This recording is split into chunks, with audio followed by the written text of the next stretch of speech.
욥기 17장은 욥이 계속해서 자기를 비난하는 친구들에 대해서 욥이 16장부터 대답하는 그러한 대답입니다. 특별히 엘리바스의 이야기에 대해서 욥이 계속 대답을 하면서 오늘 나타나는 말씀은 그냥 성경을 읽으면 때로는 이해하기 조금 어려운 부분들이 있습니다. 그런데 여러분들이 공동 번역을 보면 훨씬 더 쉽게 이해할 수 있도록 그렇게 되어 있습니다. 오늘 전체적인 17장에 나타난 말씀은 죽음이 내 앞에 놓여 있고 사람들이 나한테 숙덕공론을 하고 빈정거리는 말을 하고 그러지만 그래 할 말 있으면 더 해봐라 그런 얘기입니다. 할 말 있으면 더 해봐라. 내 계획은 물거품이 되고 신라 같은 희망도 다 끊어지고 그랬지만 나는 분명한 것이 하나 있다. 그게 나의 보증, 하나님이 나의 보증이 되실 거다. 그런 이야기하고 있는 겁니다. 어차피 내가 죽으면 희망이라고 하는 것이 나와 함께 갈 것도 아니고 기쁨이 나와 함께 갈 것도 아니고 신라 같은 그런 희망이 다 끊어졌어도 오직 나의 보증이 되실 분, 내 진실을 아시는 분은 하나님 한 분이면 된다. 그런 이야기가 사실 본문에 나타난 이야기입니다. 그래서 오늘 3절에 나타난 말씀을 보면 공동 번역에는 그렇게 되어 있습니다. 나의 보증을 서주리 당신밖에 없습니다. 나의 손을 잡아주리 또 어디 있겠습니까? 이렇게 되어 있습니다. 그리고 쭉 뒤로 넘어가서 11절 말씀에 나의 날이 지나갔고 나의 계획, 내 마음의 소원이 다 끊어졌구나. 이 이야기도 나의 계획은 물거품이 되었으며 신랄 같은 희망이 끊어졌네. 그러면서 16절 나타난 15절 16절에 나타난 말씀을 보면 희망이 어디 있으며 기쁨이 어디 있겠는가. 어차피 저승으로 내려갈 수 없는 희망, 나와 함께 땅속으로 들어갈 수 없는 기쁨 아닌가. 그러면서 욥은 지금 한마디로 롤러코스터를 타는 것 같아요. 왜냐하면 몸도 너무 힘들고 그리고 마음도 너무 힘들고 영적으로도 힘들고 이러한 일들이 너무 힘들으니까 어느 때는 욥이 하나님에 대한 기대를 가득 안고 있기도 하고 그러면서 정말 하나님이 계신다면이라는 생각으로 그 기대가 무너지기도 하고 더군다나 친구들이 자기에게 와서 계속 공격을 하는 그러한 이야기를 들으면서 내가 진짜 그렇게 잘못한 일이 많은가 생각이 들 수도 있고 그런데 한편으로 생각하면 내가 그런 일을 한 일은 없는데 내가 왜 이런 일을 당해야 되나? 그렇다면 저 사람들은 왜 아무렇지도 않은가? 자기들은 그렇게 이야기하는데 그러면 자신들은 나보다 의롭고 깨끗해서 자신들에게는 아무 일도 없다는 건가? 나보고 죽을 거라고 얘기하지만 내가 하나님 앞에 회개하면 오래 살고 장수할 거라고 이야기하지만 정말 그런 것인가? 이런 일들에 대해서 욥의 마음이 올라갔다 내려갔다 올라갔다 내려갔다 이 일이 지금 계속 반복되고 있는 그런 상황을 만나고 있는 그런 것입니다. 우리도 역시 마찬가지입니다. 우리도 신앙생활을 하면서 욥과 같이 우리의 마음이 신앙이 항상 그냥 상승곡선을 타고 올라간다면 얼마나 좋겠습니까? 근데 신앙은 항상 그렇게 상승곡선을 타고 올라가지만은 않습니다. 상승곡선을 타고 올라가는 것만이 아니라 올라갔다 내려갔다 올라갔다 내려갔다 이러한 상황들을 우리가 계속 만나죠.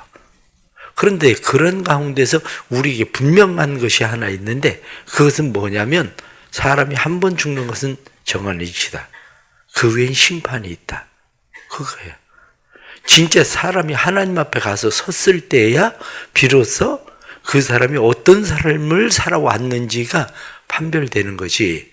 이 땅에서 우리의 눈에 보여지는 것을 가지고 그 사람이 어떤 삶을 살았는가가 완전히 판별되는 것은 아니다.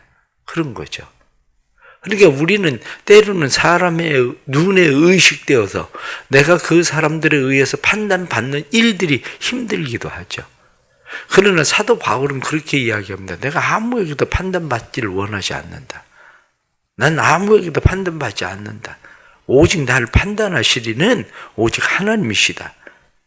사실은 우리 안에도 그런 믿음이 필요한 거죠. 그런데 이것이 우리의 삶의 영적인 교만인가?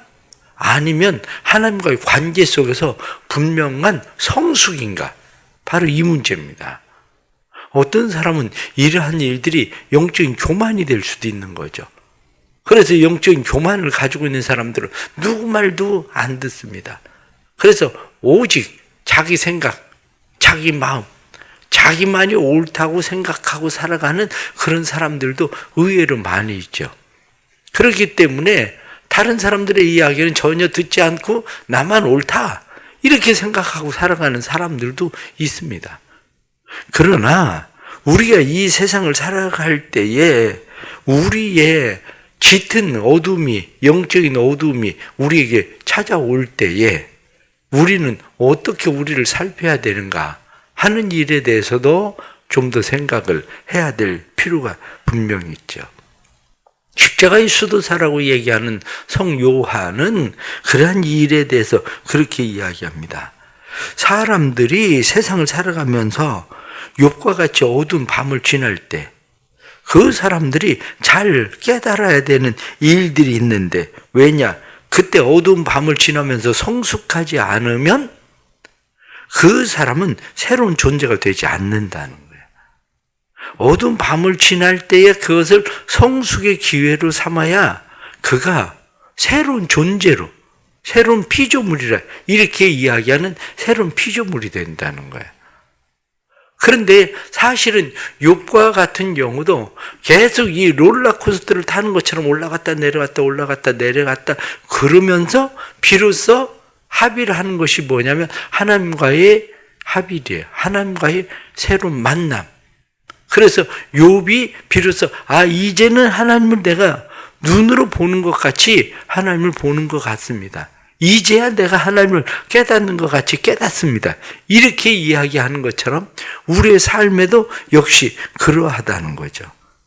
그래서 하나님 앞에 새로운 존재가 된다는 것, 이것을 우리에게 성 요한은 뭐라고 이야기하느냐면 감각적인 세계와 그리고 정신적인 세계가 우리에게 있다는 거죠. 감각적인 세계는 오감을 통해서 우리가 느끼는 감각적인 그러한 세계.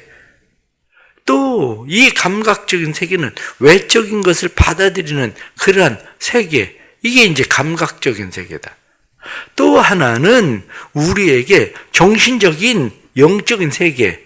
그래서 이야기하기를 지성과 기억과 의지, 이러한 것들을 통해서 우리 안에 정신적인 영적인 인식을 갖게 하는 그러한 세계, 정신의 세계가 우리에게 있다.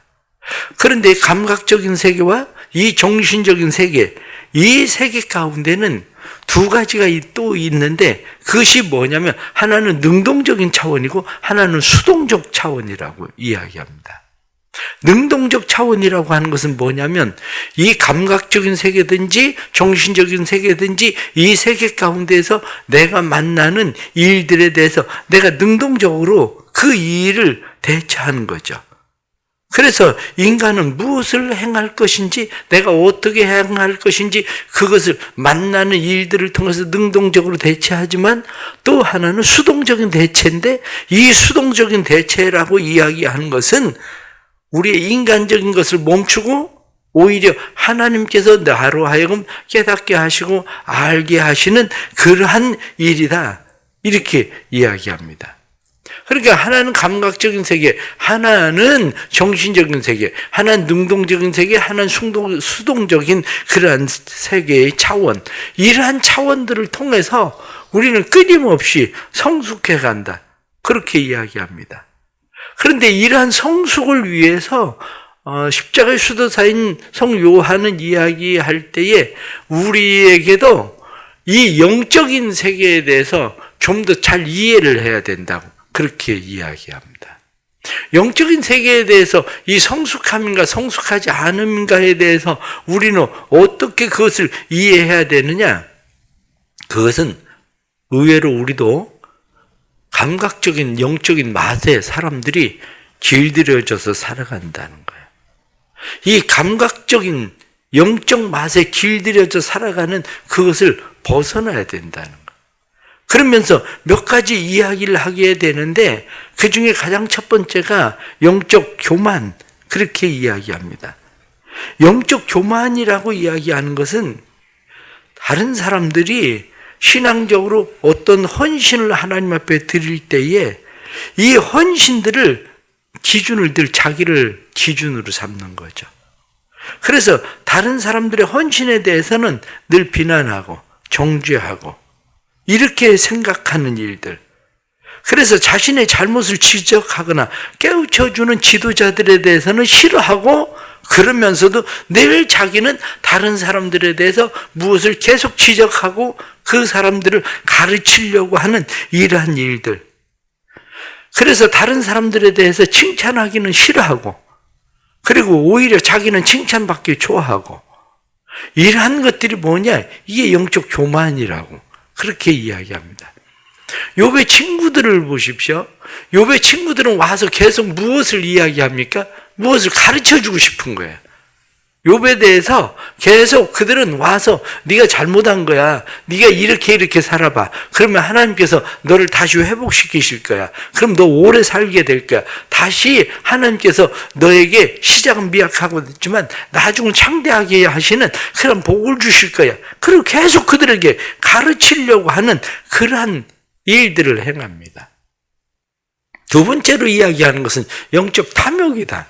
그렇게 이야기합니다.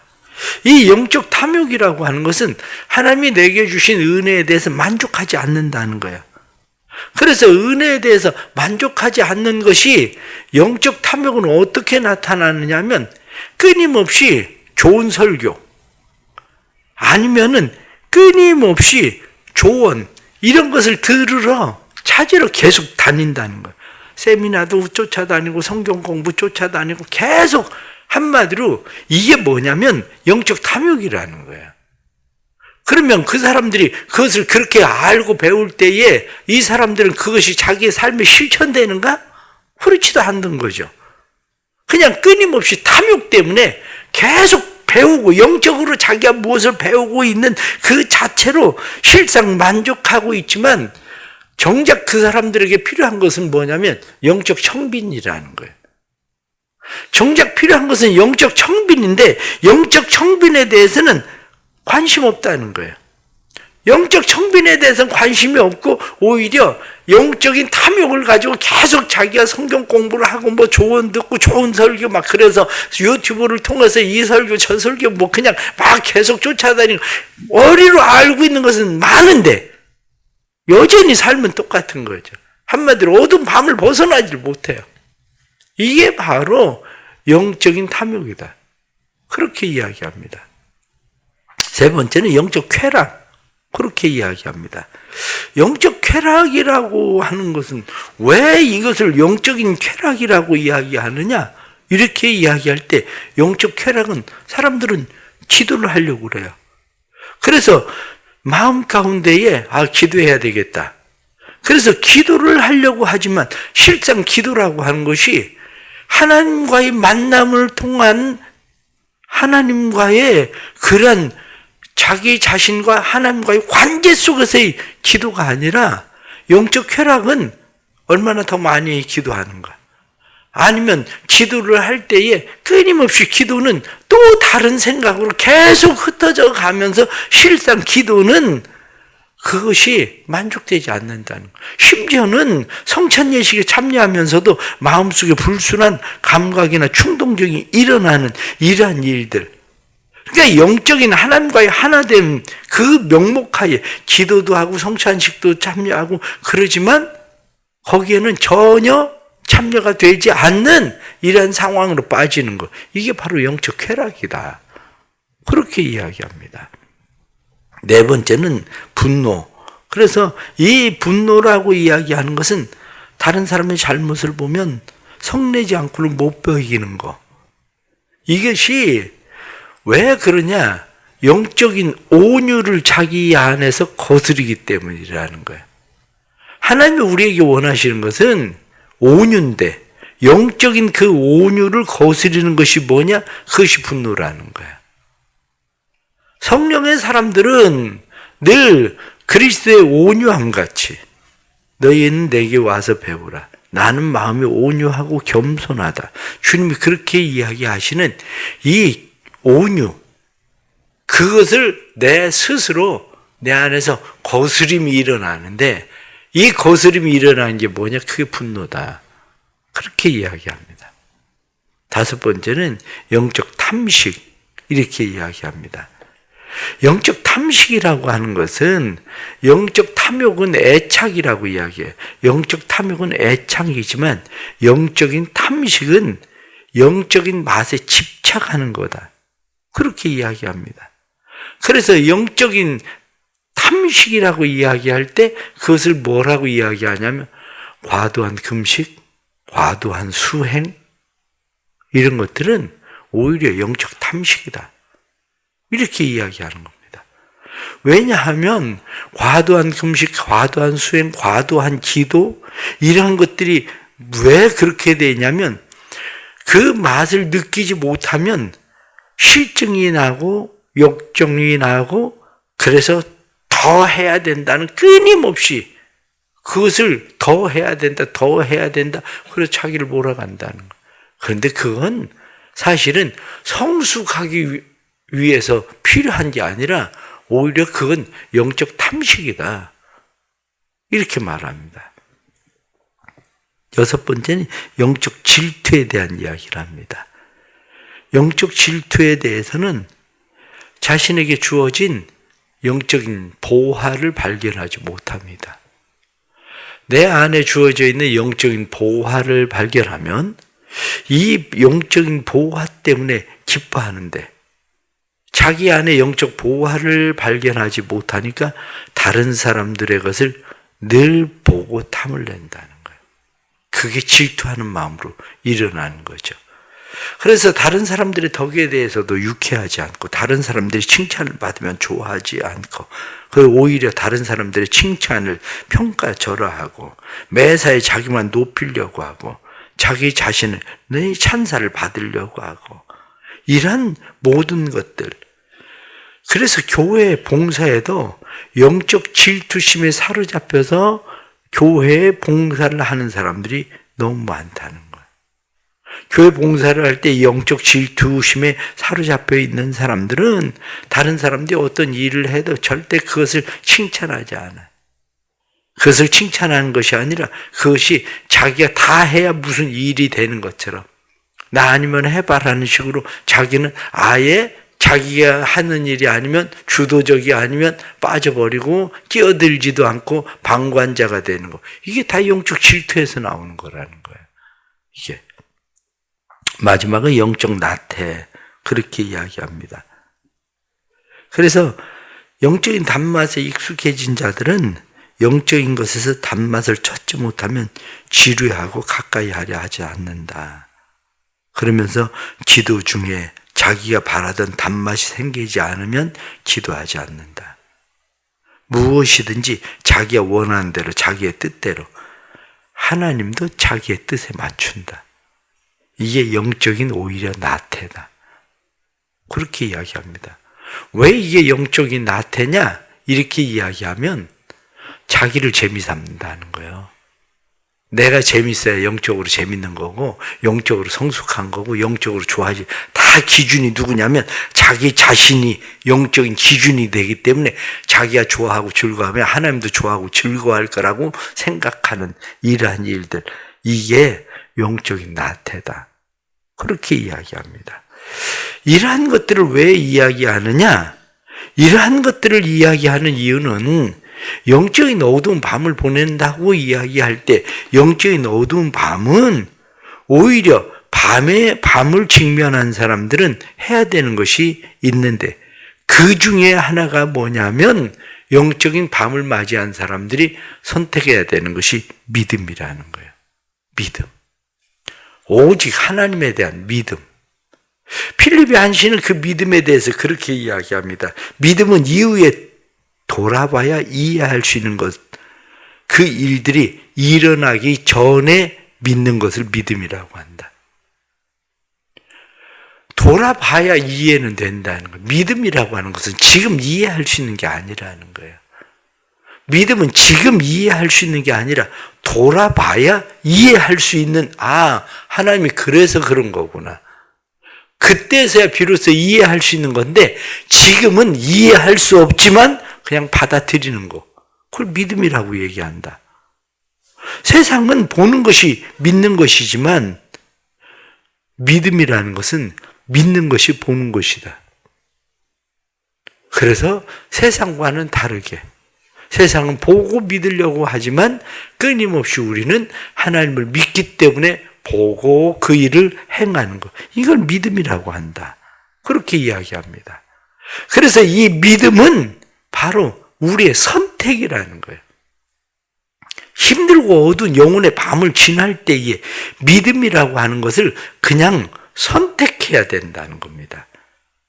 하나님을 우선에 두고 그것이 하나님의 하시는 일이라고 믿고 어떤 사건과 상황과 여건 속에서도 하나님을 믿고 의지하고 신뢰하는 것.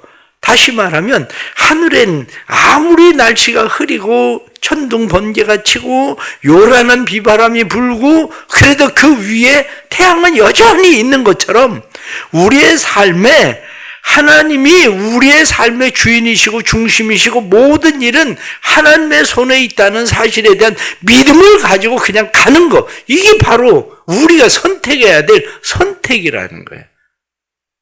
그러면 믿음을 선택한 사람이 해야 되는 일이 뭐냐? 믿음을 선택한 사람들이 해야 되는 일은 집중이라는 거예요. 집중이 뭐냐면 그냥 하나님을 예배하는 일에 집중하는 거라는 거죠. 욥이 어려움과 고난을 당했을 때 맨 처음에 하던 일이 뭡니까?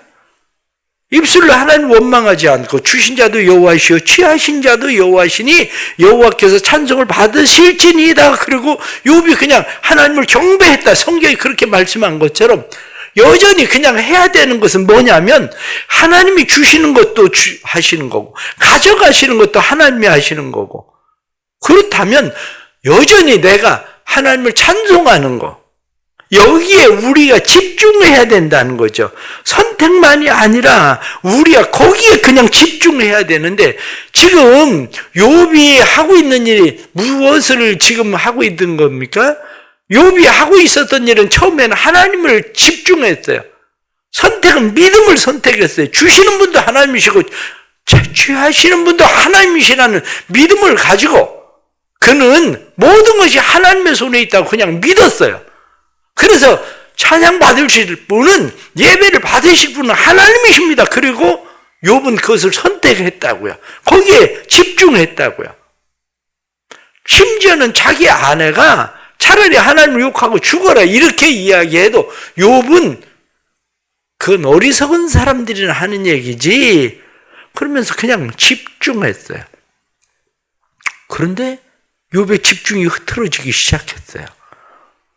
욥의 친구들이 와서 이런 이야기 저런 이야기 계속 이야기하고 있으니까 욥은 난 원래 그건 아닌 것 같은데, 그리고 나서 욥이 난 그건 아니야 이렇게 욥이 이야기를 하고 난 그냥 하나님만 예배하는 거야. 자기 아내에게 이야기하듯이 그건 어리석은 사람들이 하는 이야기야.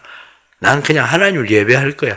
그렇게 욥이 그냥 갔어야 되는데 욥은 그게 아니라 이제 롤러코스터를 타기 시작을 한 거죠. 그래서 차라리 태어나지 않았으면 좋을 뻔했는데 그랬다. 그러면 나는 이렇게 하면 너는 왜 그러냐? 너희들은 그럼 나보다 뭐가 더 잘났냐? 그리고 욥이 이제 계속 분쟁을 하기 시작을 하는 거죠.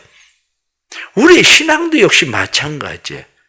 우리의 신앙도 이 어두운 밤을 지나갈 때에 집중을 못하면 이 영적인 우리의 삶에 감각적인 것과 정신적인 것, 능동적인 것과 수동적인 것, 이것이 혼재되어지기 시작을 하면서 우리의 삶이 영적으로 흔들리기 시작을 하는 거죠. 그러나 해야 되는 것은 뭐냐?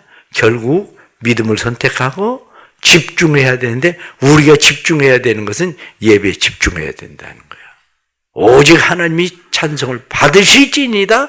그리고 하나님을 경배하는 일, 그분만을 예배하는 일에 집중해야 된다는 거예요. 그렇게 될 때 우리의 삶에 나타난 일이 뭐냐? 우리의 삶에 하나님께서 주시는 은혜, 그 힘.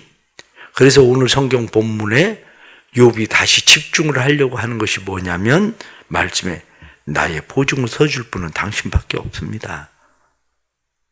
나의 손을 잡아 이끌어 주실 분이 또 누가 있겠습니까? 당신밖에 없습니다. 그 이야기 아니죠. 우리의 삶에도 그러할 때 우리의 삶은 날마다 힘을 더 얻고 더 얻어서 주께 나아간다. 성경에 말씀한 것처럼 힘을 더 얻는 삶은 바로 거기에서 오는 거지, 우리가 나를 항변하고 우리에 대해서 뭐 이야기를 막 하려고 해서 되는 게 아니라, 때로는 우리가 영적인 밤을 보내기 때문에 우리가 더 열심히 무엇을 하면 될 거라고 생각을 하고 열심히 무엇을 하려고 하지만, 십자가의 수도자 성 요한이 이야기하는 것처럼 오히려 그러한 것들은 때로는 우리의 영적인 어두운 밤을 지나는 바른 그런 자세가 아니라 우리의 삶의 영적인 교만이나 영적 탐욕, 영적 쾌락, 분노, 영적 탐식, 영적 진투, 영적 나태, 오히려 그러한 것들에 빠지는 일이 된다. 그러고 얘기하는 거예요. 그래서 우리가 다시 선택해야 될 일은 오직 하나님의 은혜, 그것만이 우리를 강하게 한다는 것을 우리가 깨닫고, 은혜 안에서 오직 믿음으로 하나님만이 나의 사랑입니다. 나의 보증이십니다. 그리고 오직 예수 그리스도를 통한 하나님 앞에 더 가까이 나아가는 믿음의 삶이 우리 가운데 일어나기를 바랍니다. 기도하겠습니다. 하나님 아버지, 힘들고 어려운 영적인 밤을 지날 때에 그것이 우리를 성숙하게 해서 우리로 하여금 하나님의 새로운 피조물 되게 하는 일들이 돼야 하는데, 오히려 때로는 우리의 영적인 그러한 일들이 하나님 앞에 우리를 더 성숙하게 만들기보다는 우리의 그러한 일들이 오히려 영적으로 우리의 하나님과 하나 되는 일들에 대하여 방해가 될 때도 많습니다. 욥이 자기 자신을 항변하려고 애쓰지만 오히려 때로는 그러한 일들이 자기 자신을 더 혼란스럽게 만드는 일들이 되고 있는 것도 우리가 보게 됩니다. 힘들고 어려운 영적인 어두운 밤을 지날 때에 영적으로 믿음을 선택하게 하여 주옵소서. 하나님에게 초점을 모으게 해주시고 하나님을 예배하는 일에 더 힘쓰게 해주시고, 그래서 우리의 삶이 주께 힘을 얻고 더 얻어 하나님 앞에 더 가까이 나아갈 수 있게 되는 일들이 되도록 주님 도와주옵소서. 사랑하는 성도들의 삶에, 감각적인 삶에 어두운 밤을 보내는 사람, 아니면 정신적인 삶에 어두운 밤을 보내는 사람, 이런 모든 사람들에게 은혜를 베풀어 주셔서 이들이 주의 은혜로 서게 하시는 하나님의 역사가 삶에 나타날 수 있도록 도와주옵소서. 오늘도 믿음으로 하나님 앞에 나아갑니다. 특별히 오늘은 교회 항존직 피택자들을 임직하는 그러한 날입니다. 세워주시는 모든 분들에게 하나님 은혜 베푸시고 성령으로 충만하게 하시고 일평생 하나님에게만 집중하며 살아갈 수 있는 은혜를 허락해 주옵소서. 하나님 앞에 귀한 직분을 허락해 주심을 감사하며 감사의 예물을 드립니다. 온전히 감당할 수 있는 힘을 주시고 환경과 여건도 만들어 주시고 겸손함으로 하나님 앞에 헌신하는 충성된 일꾼 되게 하셔서 일평생 하나님께서 사용하기에 부족함이 없도록 하나님 도와주옵소서. 하나님의 능하신 손으로 붙들어 주시고 하나님께서 날마다 성숙하게 해주셔서 많은 사람들을 그리스도에게로 이끌어내는 믿음의 사람이 될 수 있도록 도와주옵소서. 오늘도 성령 하나님 교회를 위해 수고하고 봉사하고 애쓰는 모든 일들에게 함께 하시고 오늘도 육신의 질병으로 인해 병원에 입원해 있어서 주님 앞에 나오지 못한 이들에게 주께서 치유와 강건함을 주시고 회복의 은혜가 속히 일어날 수 있도록 성령님 인도해 주옵소서. 예수님의 이름 받들어 간절히 기도드리옵나이다. 아멘.